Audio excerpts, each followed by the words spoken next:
Эң биринчи чыгарма Байлуу түндө деген ыры Турар Кожомбердиев акыныбыздын сөзүнө жазылган. Эң алгачкы чыгарма болуп ошону чыгаргам 89-жылы. Мына ушул жылы так 30 жыл болот да ошол чыгармага. Кийинирээк анан 90-жылы Ак кайың чыккан.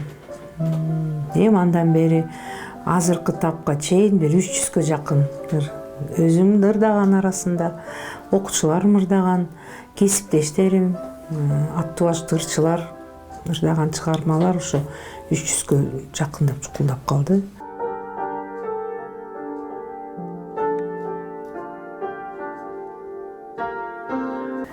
Любой моментте жазылат. Аны атай отуруп алып, мына мен азыр ыр жасам десең жазылбай калышы мүмкүн.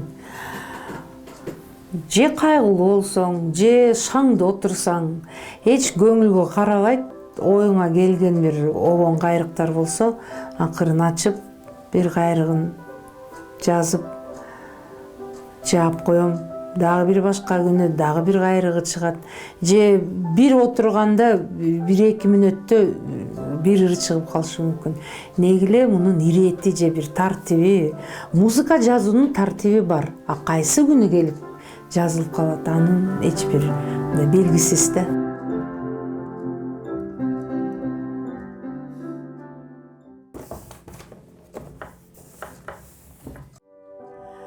Жаз кылтайып гүлдөрдү буту кечкен, жан дүйнөмдү жаркытып ушул көктөн, ак жолтойлуу сезилди алгач көргөн, аппак канат көпөлөк учуп өткөн. Музыка же көңүлдү ачат, же кайра чөктүрөт, же кайра бир жаман акыбалдан сууруп чыгат, же дагы бир дем берет, стимул берет, же жиниң келет, ар кандай.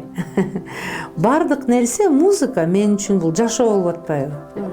Билген ок атым ушул да.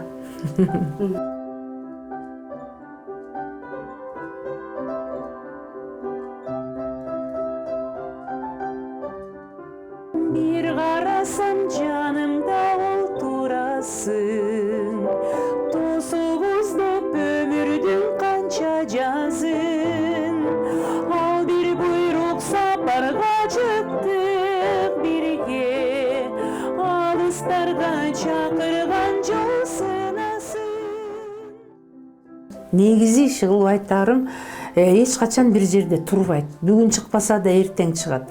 Өзүмдү кыйнабайм, бүгүн чыгарбай калдым, эми эмне болот дебейм. Анткени орустарда сөз бар го, насильно мил не будешь депчи, насильно эчтекени жаза албайсың. Өзүнчө чыгармачылыкта өзүнчө эркиндик керек. Көңүлдүн бир эркиндиги сөзсүз керектүү нерсе да. Башкаларга билбейм кандай, бирок мага эркин керек. Мен өзүмдү эркин сезгенди жакшы көрөм. Тосубуз деп өмүрдүн канча жазын, ал бир буйрук сапарга чыктык бирге, алыстарга чакырган жол